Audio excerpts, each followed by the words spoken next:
L'Ajuntament de la Vall d'Uixó actualment té un equip de govern amb el senyor Clavé al capdavant del Partit Popular que s'oposa de forma sistemàtica a la immensa majoria de les propostes que fem des dels grups de l'oposició. Té una absoluta irresponsabilitat a l'hora de governar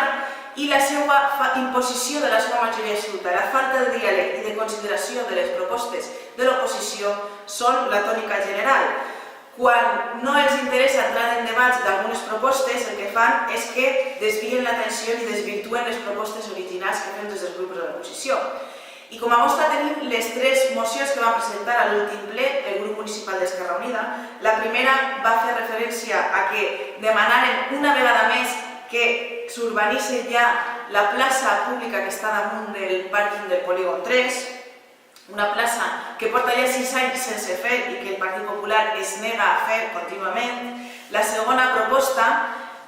és que demanàvem a l'empresa concessionària del servei de recollida i neteja de FEM, l'empresa Secopsa, que deixi lliures ja d'una vegada per totes les locals municipals al que estan obligats per compliment del ple de condicions. Esta empresa continua incomplint sistemàticament les condicions per a les quals es va comprometre a oferir el servei i el Partit Popular li ho està consentint tot de forma contínua.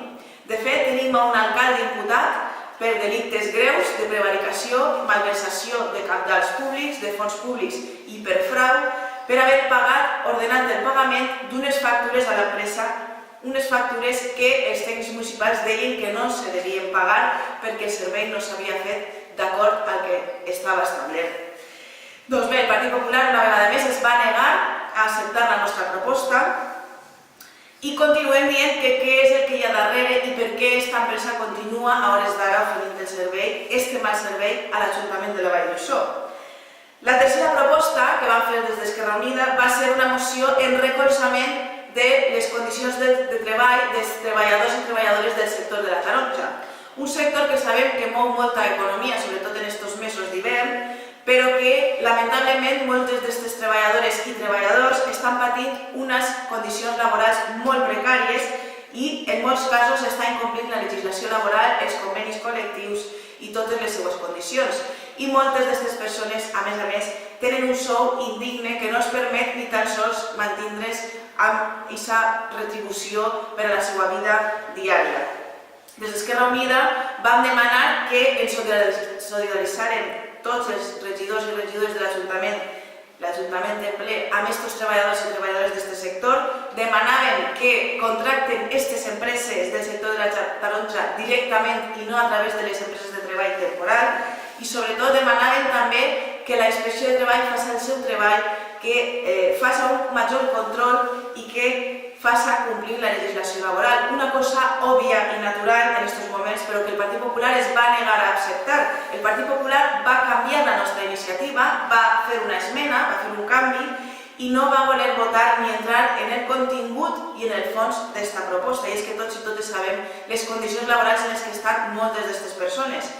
D'este sector, també hi ha altres sectors, però en aquest cas parlàvem del sector de la taronja. El Partit Popular va modificar i el que va fer és alterar aquesta proposta original d'Esquerra Unida i no va acceptar la nostra proposta, cosa que ens sembla absolutament intolerable. Però és més intolerable i més irresponsable encara que un alcalde d'un ajuntament com és el senyor Òscar Clavé faci les declaracions tan intolerables i les declaracions en les que intentava posar en boca dels grups de l'oposició tot el contrari del que demanem. En aquest cas no estaríem parlant de les condicions dels treballadors i treballadores de la taronja si no fora per la proposta que vam presentar a Esquerra Unida. I ens sembla absolutament lamentable i irresponsable que l'alcalde de la Vall no es pronunciï en aquest sentit i que intente tirar balons fora, desvirtue, mentisca, diga mentires contínuament i tergiverse les nostres opcions.